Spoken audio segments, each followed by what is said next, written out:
Good morning, everyone, and welcome. My name is George Fury, and I am the Executive Director for the Chester County Intermediate Unit. On behalf of the Chester County Intermediate Unit, I'd like to welcome you and thank you for participating in our third annual Constitution Day celebration. I started my career in education as a high school social studies teacher and advanced placement government teacher. So important occasions like today hold a special place in my heart. Because of the nature of today's topic, we thought it would be appropriate to combine Constitution Day with our kids' voting kickoff ceremony. We hope you will enjoy it.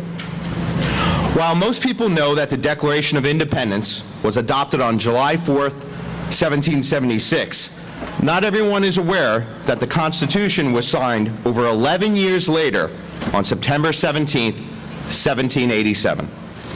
In recent years, there has been an effort to increase awareness of the importance of recognizing the Constitution in our nation's history. To support this effort, we gather today as a community to celebrate the formation and signing of the Constitution, which secured our rights and the many freedoms we enjoy today as Americans. We recognize citizenship for all who were born in the United States, as well as those who came to the United States through the naturalization process, making America the great melting pot it is today. I would like to give a special thank you to Rebecca Brain, Communications Coordinator from the Chester County Commissioner's Office, for helping us facilitate this important event.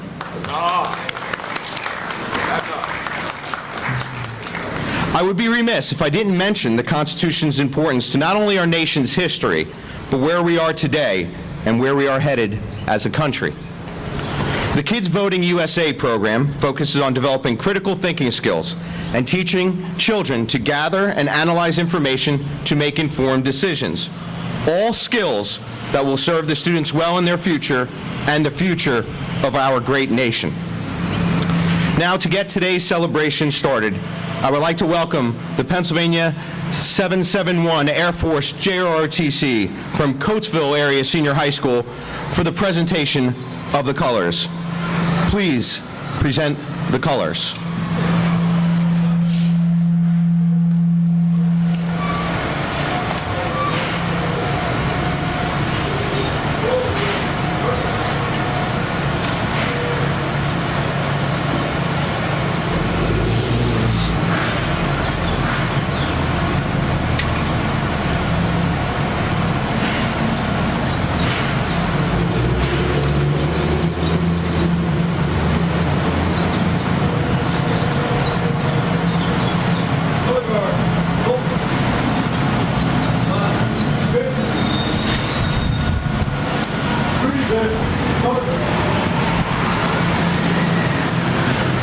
Thank you for that dignified presentation. And now, we welcome the Westchester Henderson High School Chamber Choir under the direction of Jonathan Kramer as they perform our national anthem.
Chester Henderson High School Chamber Choir.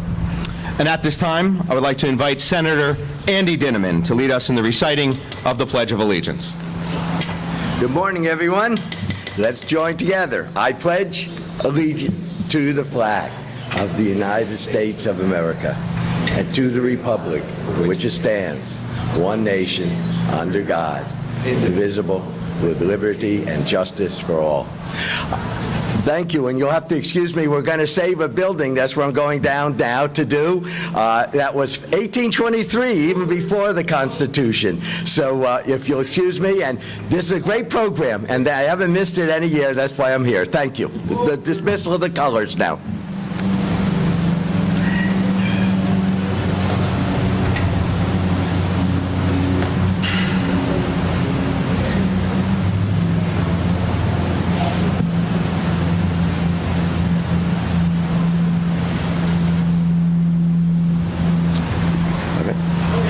By the way, we welcome George back to Chester County. You know, Dr. Fiore has been here before, and we're so happy that he has returned. Welcome back, George.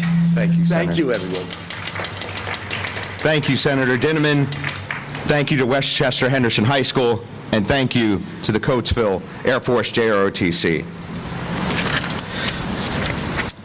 As I mentioned earlier, we recognize this day each year to commemorate the signing of the Constitution and recognize all who, by coming of age or by naturalization, have become citizens. Because of this, today is known to some as Citizens Day and I Am an American Day, which began in 1940. Recognizing days such as this is especially important to me as the proud grandson of a Korean War veteran on my father's side and as a first-generation American citizen on my mother's side of the family.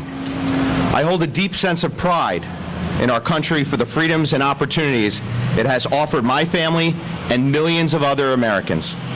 This pride is founded in the tenets of the United States Constitution. I now ask if everyone can refer to their copy of the Constitution. We will recite the preamble together.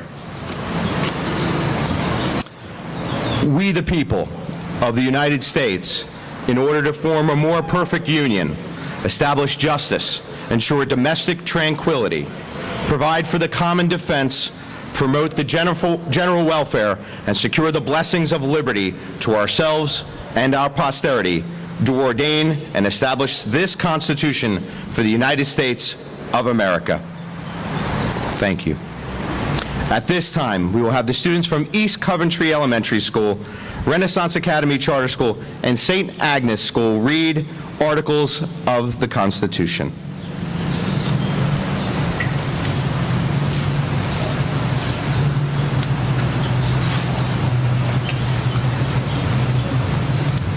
Hi, I'm Jimmy Boyson from East Coventry Elementary, and this is Article 1, Section 1. All legislative powers herein granted shall be vested in the Congress of the United States, which shall consist of a Senate, House, and Representatives. Well done.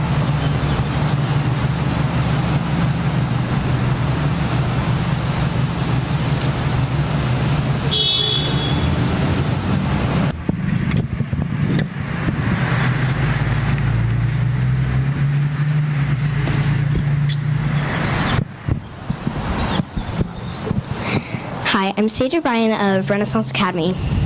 Article 2, Section 1. The executive power shall be vested in a President of the United States of America. He shall hold his office during the term of 4 years. Section 3.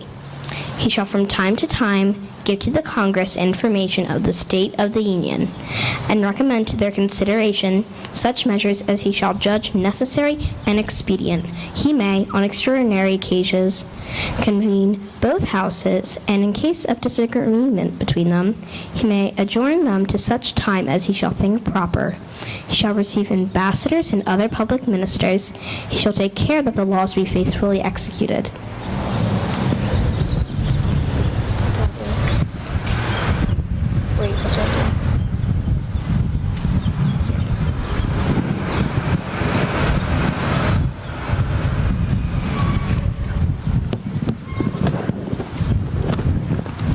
Hi, my name is Jeffrey Shalom from East Coventry Elementary.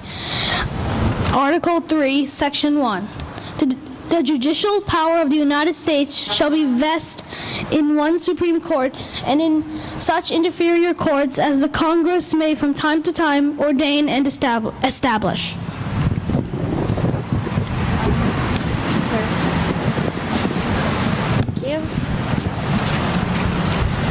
Hi, my name is Hazel Walker from St. Agnes School. Article 4, Section 1. Full faith and credit shall be given in each state to the public acts, records, and judicial proceedings of every other state, and the Congress may by general laws prescribe the manner in which such acts, records, and proceedings shall be proved and the effect thereof.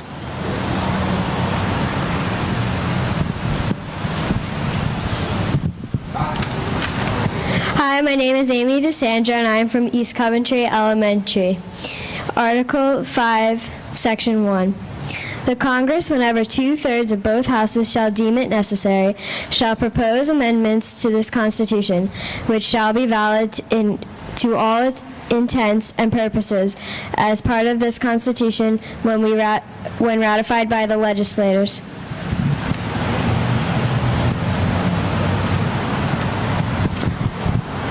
My name is Ronald Rojo from Renaissance Academy.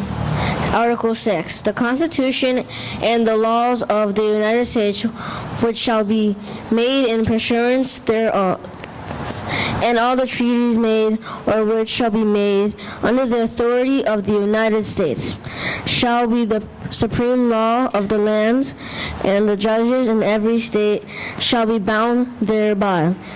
Anything in the Constitution or laws of any state to the contrary notwithstanding, the senators and the representatives before mentioned, and the members of the several state legislatures, and all the executive and the judicial officers, both of the United States and of the several states, shall be bound by oath or affirmation to support this Constitution, but no religious test shall ever be required as a qualification to any office or public trust under the United States.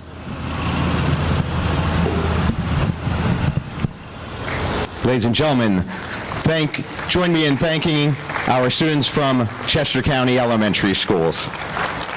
Why don't we repeat the Constitution? Article 7. There you go. And finally, Article 7.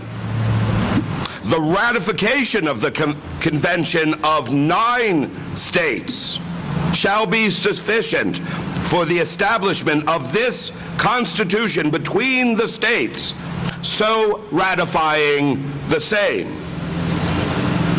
Done in convention by the unanimous consent of the states present, the 17th day of September, in the year of our Lord, 1787, and of the independence of the United States of America, the 12th in witness whereof we shall hereunto subscribe our names. And we sign George Washington, President and Deputy from Virginia, New Hampshire, Massachusetts, Connecticut, New York, New Jersey, Pennsylvania, thank you, Benjamin Franklin, Delaware, Maryland, Virginia, North Carolina, South Carolina, Georgia, we attest and we so convene.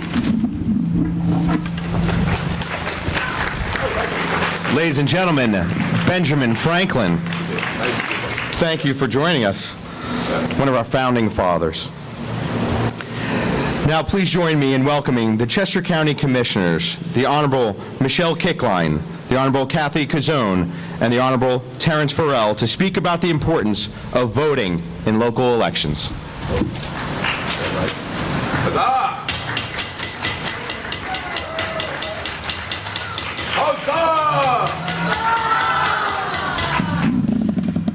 Good morning, everybody. Before I talk to you briefly about the Constitution, I will talk to you briefly about why it's so important to vote in local elections. I often find when I go out that people don't realize there's an election every year. There is an election every year. For instance, this year we have a lot of local elections, and we happen to be on the ballot. A lot of people don't know that. And it is very important. Your local government has an impact on so many aspects of your lives, whether it's your schools, your roads, and even at the county level. Our county employees really touch so many people, including we have a department that runs voter registration. So those are just some little examples of things that you can do if you get involved and you vote locally. One of the things that I often like to share with folks is I, too, am a first-generation American, and my parents came from a country where they didn't have a right to vote. They didn't have a constitution at that time. It was Hungary, and it was governed by the Soviet Union, which has now dissolved. But it's really important for all of you to be involved, to have a voice, and to participate locally. That being said, 232 years ago, on September 17th, 1787, the delegates to the Constitution Convention met for the last time to sign the document they had created, the Constitution of the United States. We, the people. The preamble that we all recited a few minutes ago referenced the desire to try to create a more perfect union. Not a perfect union, but a more perfect union. It is said our forefathers understood that while we'll never be perfect, it is important to always try to be more perfect. The preamble to the Constitution was written during the Philadelphia Convention, now known as the Constitutional Convention, which met between May and September of 1787. This morning, as we're placed right here on the steps of the Chester County Historic Courthouse, I'd like to focus on one portion of the preamble: establish justice. When our founding fathers declared the desire for us as a country to establish justice, they were most likely referring to the lack of justice that was extended to the colonies by Great Britain. It was one of the main reasons for the War of Independence. To establish justice then and now is to determine our rights and carry out laws that are just and fair to all citizens. Chester County has been establishing and upholding justice for hundreds of years on this very spot where we are sitting and standing today. Many people have held rallies right here on these steps to support what they believe is right or wrong. And centuries of judges, of jurors, of prosecutors and defenders have been ensuring that Chester County citizens, as American citizens, have the right to a fair trial and must follow laws that extend justice to everyone. Wait for that.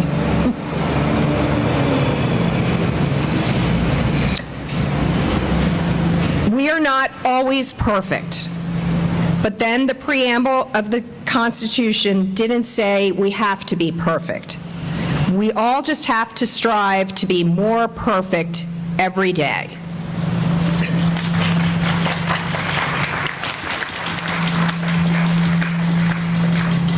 Good morning, and thank you all for being here today. When it was made law in 1787, the United States Constitution became a great guide for us as American citizens. But as we, as a nation, changed and grew, so too did the Constitution. The changes to the Constitution are known as amendments, and many of the amendments have affected the way that we all vote.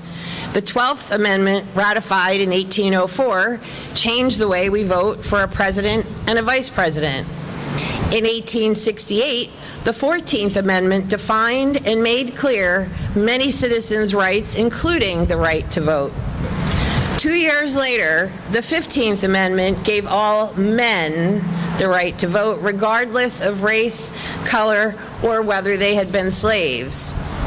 50 years after that, in 1920, the 19th Amendment finally gave women the right to vote. So listen up, ladies. If you are of age, make sure you are registered and make sure you vote. If you are not, make sure that the moment that you have the opportunity, you take advantage of the rights afforded to you by the many, many women who really suffered in their fight, in their battle to make sure that we as women have the right to vote in this country. Then in 1971, the 26th Amendment changed the national voting age to 18. So why is voting so important?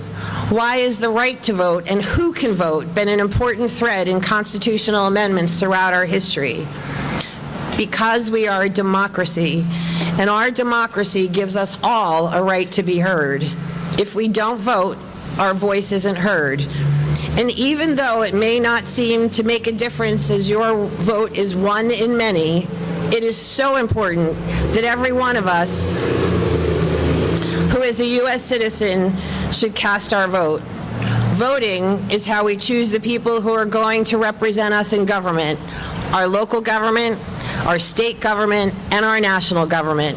Voting is how we choose the people who work for issues that we believe are important. I encourage all of you to read about and learn about ideas and issues that are important to you long before you are 18 and able to vote. So that as soon as you are able, you can exercise the right that the U.S. Constitution has given you to vote so that your voice can be heard.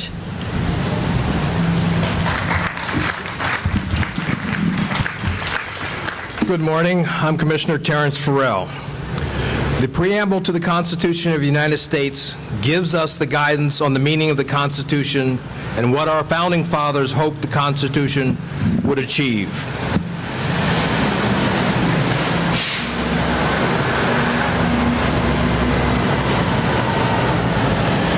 It was written by 5 members of the Committee on Style, and each phrase is important for understanding the purpose of the Constitution. Commissioner Kickline focused on one aspect of the preamble to the Constitution, and I'd like to highlight another and share with you how relevant it is today as it was in 1787. We the people, to promote the general welfare, one of the basic values of the Constitution, and a basic value that we all have individually and as a nation undertaken, and should continue to uphold each and every day. Our forefathers wanted to make sure that the government focused on concern for the health, peace, morality, and safety of all of its citizens. As county commissioners, these are some of the key priorities that we focus on for the people of Chester County every day. It's why we support our first responders, our firefighters, our police, our emergency medical service people, and our 911 emergency call system. It's why we invest in our court and judicial system.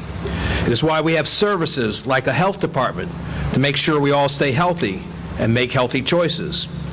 And it is why we are always looking for ways to make sure everyone has a warm, dry home, that we have lots of green areas like parks and trails to enjoy, and also that when you are old enough to vote, you can register to vote and then cast your vote in our yearly elections. It is the role of everyone who is elected to uphold the directives, the wishes of our founding fathers when they wrote and signed the preamble to the Constitution. And when you are old enough to vote, it is your role to work out what you believe to be the best way to uphold the wishes of our founding fathers, and vote for the people who you believe will best do that, or even decide to run for elected office yourself one day. Thank you.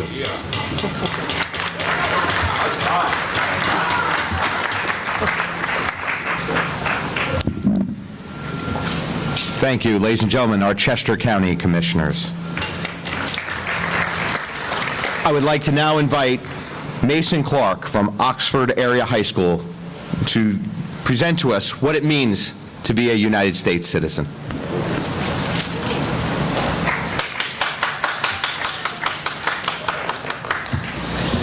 I would first like to thank Mrs. Gurney and my high school principal, Mr. Canaday, for offering me this amazing opportunity to speak in front of all of you today. We're here to celebrate many aspects of our great nation, our Constitution, American citizenship, and the right to vote.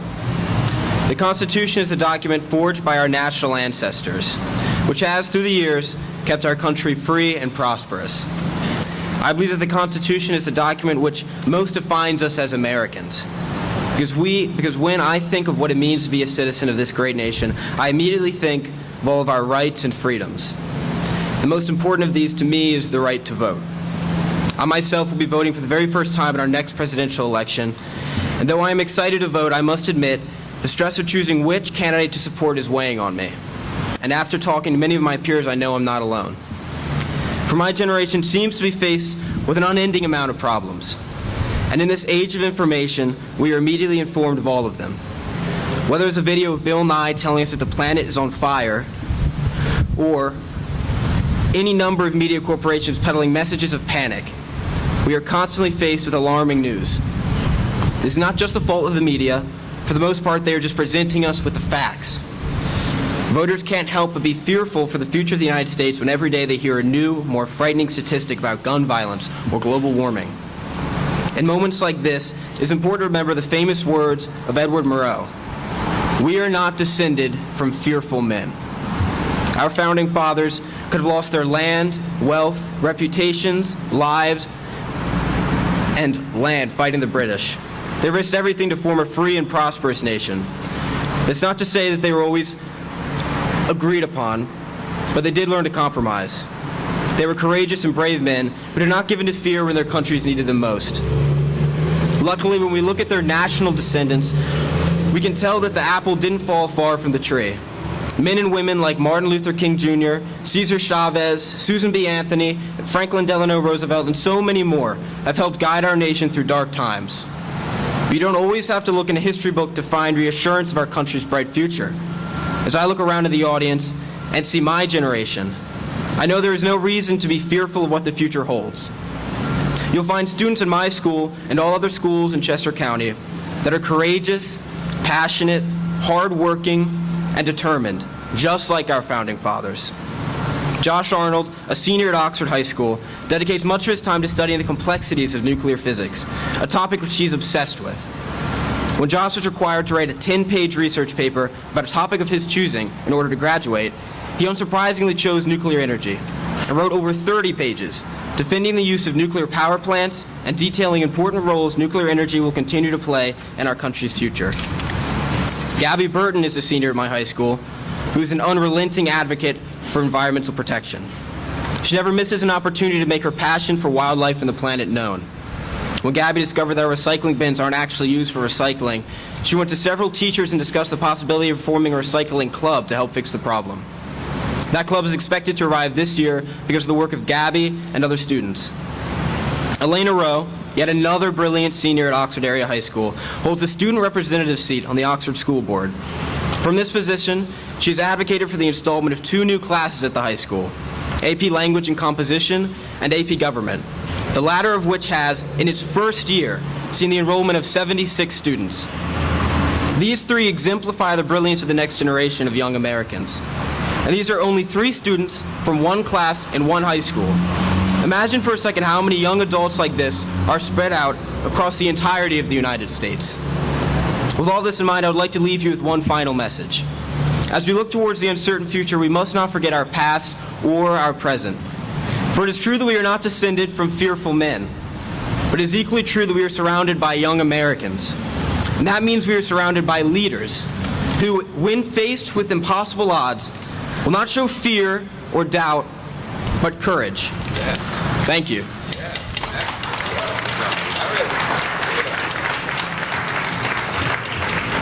Well said, Mason, and our future is bright.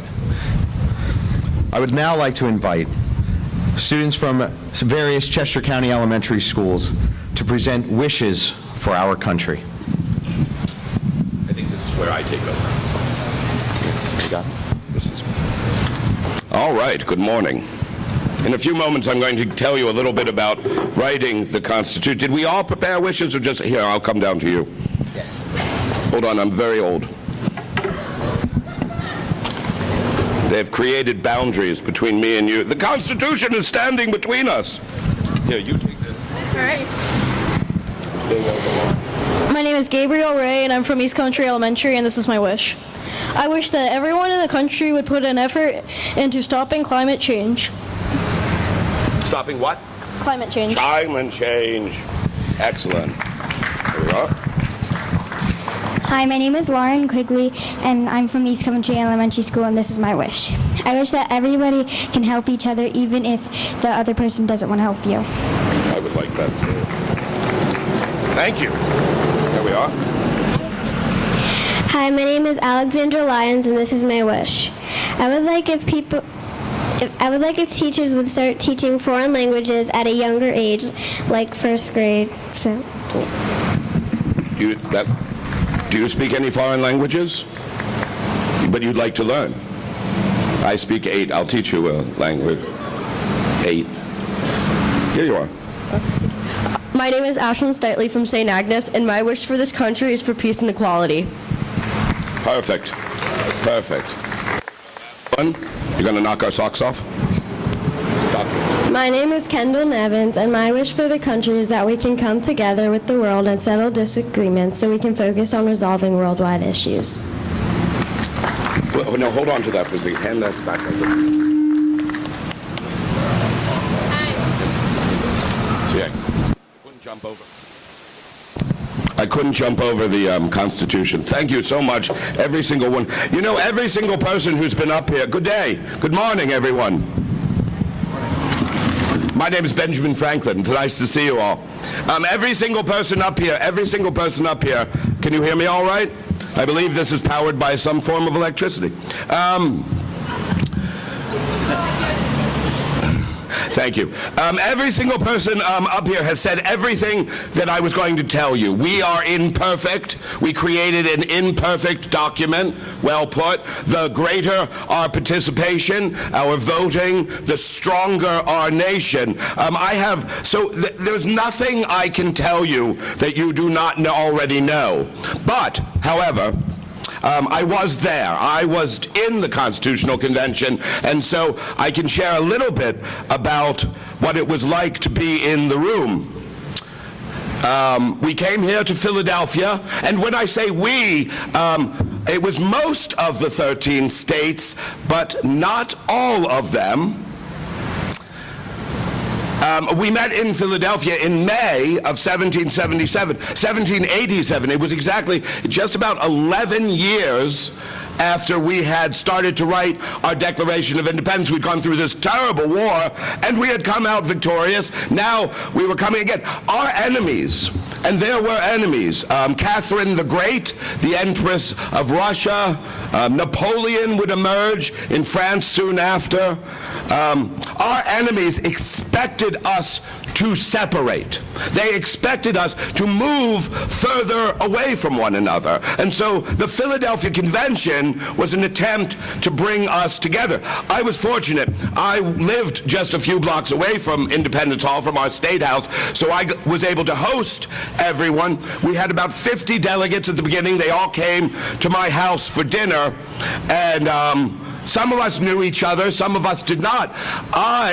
If you take, for example, our friend Alexander Hamilton, he was very close with General Washington, who would be elected the president of our convention the next day. I barely knew him. He was 50 years younger than me. So some of us knew each other, some of us did not. We elected Washington, the president of the convention. That was a very good choice. Much better than the, more famous and obvious and elder statesman, but I think it was the right decision. Humility forces me to say. Then we really, a lot of us didn't know what was going to happen next, but fortunately, a group of Virginians had arrived with some proposals, and that's what we did. We began to go through, the Virginia proposals. And that's why our friend James Madison becomes known as the father, because of the Constitution. He had brought these proposals with him. And we began to go through it over and over.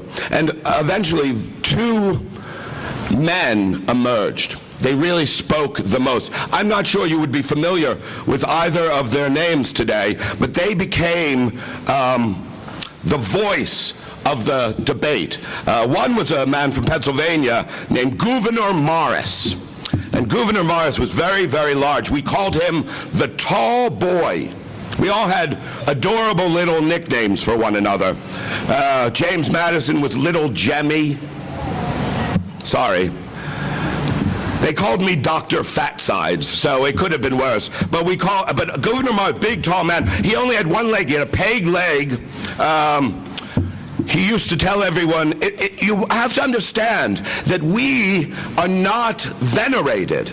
I mean, I am. I'm famous and rich and powerful and important. But the rest of us, we're just trying to do something together from all over.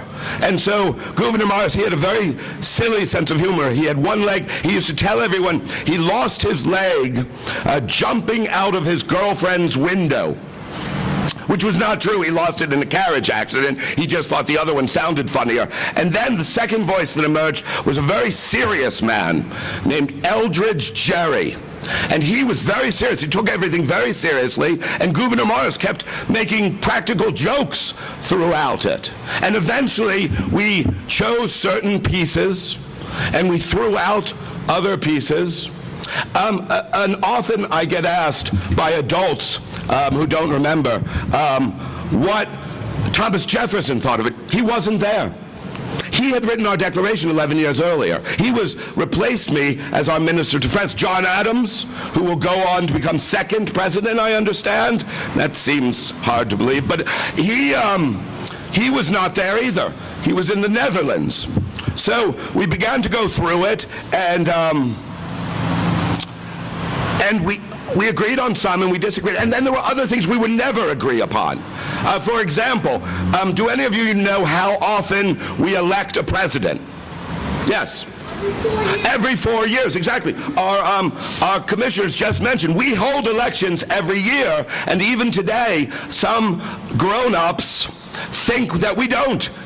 They think it's only every 4 years because that's how often we elect a president. When we got to that part of the debate, we could not agree. Some people wanted it to be 1 year, some people wanted it to be for life, and finally the president, General Washington, spoke. He did not speak often, nor did I. It was time for younger men to take over, and he said, "We shall settle it on 4 years, and if it does not work out, we will change it later."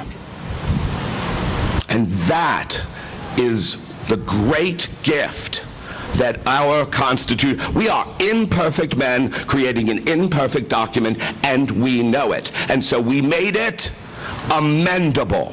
We gave you the power to change it.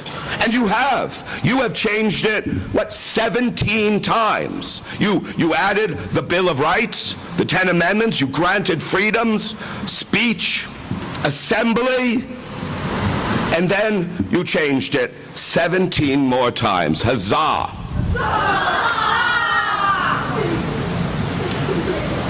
So, can we make a perfect system? No.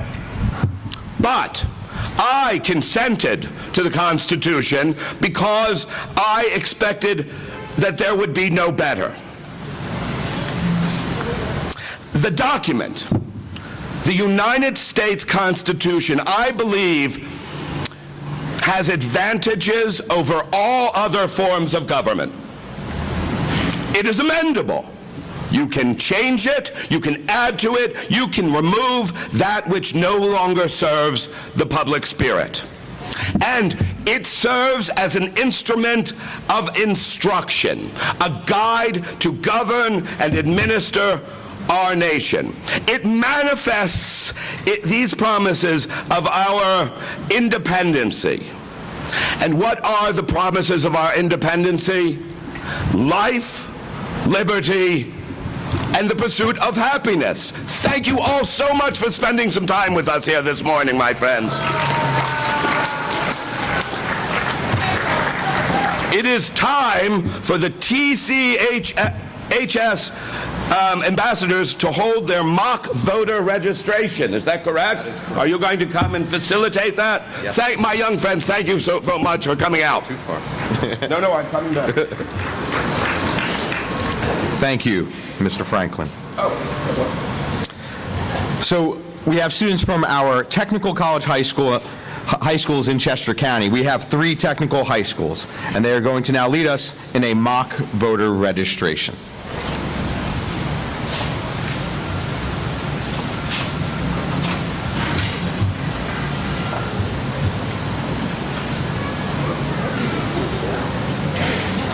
Guess you need this. Yeah, that'd be appreciated. Thank you. Hi, everyone. My name is Nevaeh Ritzik. I attend TCHS Pickering in the Health Career Pathways program. My sending school is Owen J. Roberts. I'd also like to add that I'm your 2019-2020 Penn HOSA Eastern Region Vice President. I will be turning 18 in June 2020, and I am looking forward to voting in local and presidential elections in the future. Hi, my name is Matthew Appleby, and I attend TCHS Penn Oxbridge, and I am in the Engine Tech program. I currently attend Kennett High School, and I will be turning 18 in March of 2020, and I am very looking forward to vote this year for presidential and state elections. Hi, my name is Laura Breslin. I attend TCHS Brandywine in the Marketing and Finance program, and my sending school is Downingtown East. I'm also a student council president and a TCHS ambassador, and I'm a Franklin Mint Federal Credit Union student intern, and I'm currently 18, and I'm very excited to vote in this year's local election and next year's presidential election. Yeah. Huzzah! Huzzah! Use your microphone.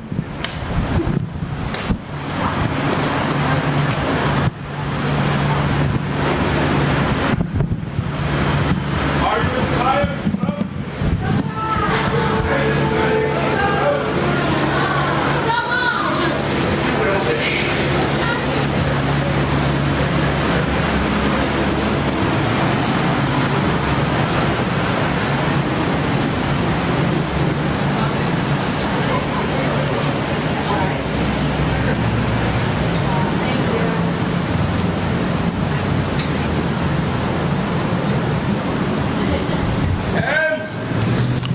As you can see, ladies and gentlemen, how easy it is to register to vote. It is very, very important that we do that for the future of our country. Ladies and gentlemen, let's thank our students from our technical college high schools in Chester County. Next, I would like to invite Mr. Franklin to begin the signing of the preamble with our students from Chester County. All right, so I suppose, can you still hear me without the amplification? I suppose the question is, do any of you approve, do you consent to that which we have given you, the people of the United States, to form a union in justice, to agree to defend one another, no matter what states we are, and to establish this form of government and use it for everyone. Do you consent to that? No, if you do not, that is absolutely fine. We're not going to keep you out. But if you do, are you willing to say so publicly? You do not have to tell me. All you have to do, if you so desire, is come and sign it. Put your name to it publicly, and it is your Andrew. I know you want to. Everyone is welcome. Anyone who believes that we should stand together, come on up. Come on. You're very welcome. All right. I'm going to sign it.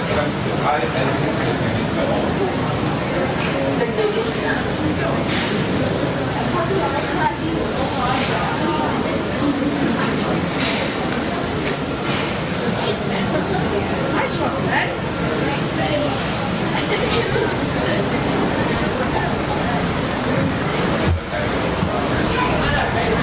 All right. Here, now make sure you stand. Oh, you have to.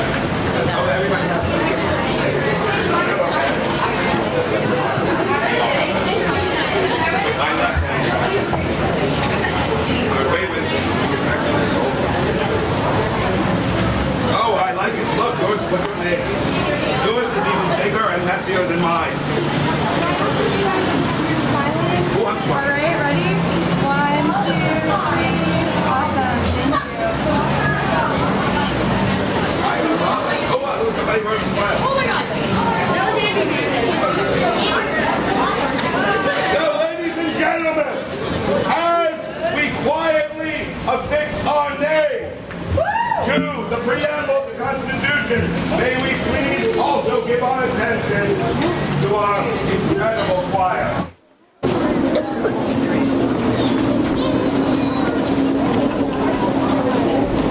Pennsylvania, Pennsylvania, mighty is your name, steeped in glory and tradition, object of acclaim, where brave men fought the foe of freedom, tyranny decried, till the bell of independence filled the countryside. Pennsylvania, Pennsylvania, may your future be filled with honor everlasting as your history.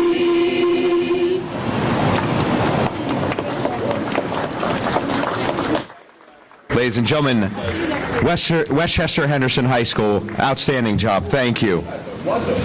As we are finishing signing the preamble, I would like to recognize, and please join me in acknowledging more of our special guests in attendance today from the Chester County chapter of the Daughters of the American Revolution. Please stand and be recognized.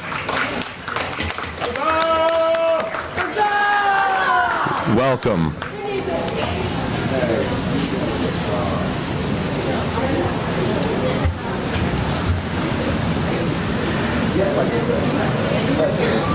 Ladies and gentlemen, as we finish signing our preamble, I'd now like to welcome Miranda Nyland from Oxford Area High School to close today's program by singing America the Beautiful.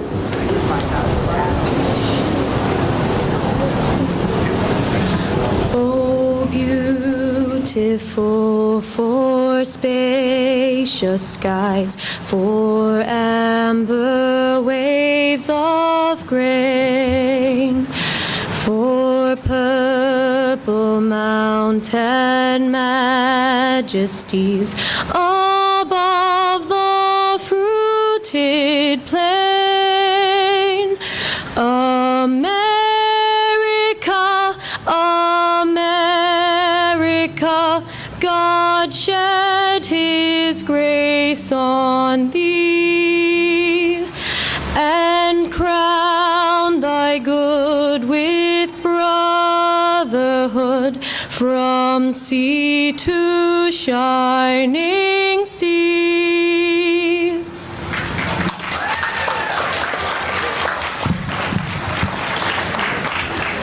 Thank you, Miranda. That was truly beautiful.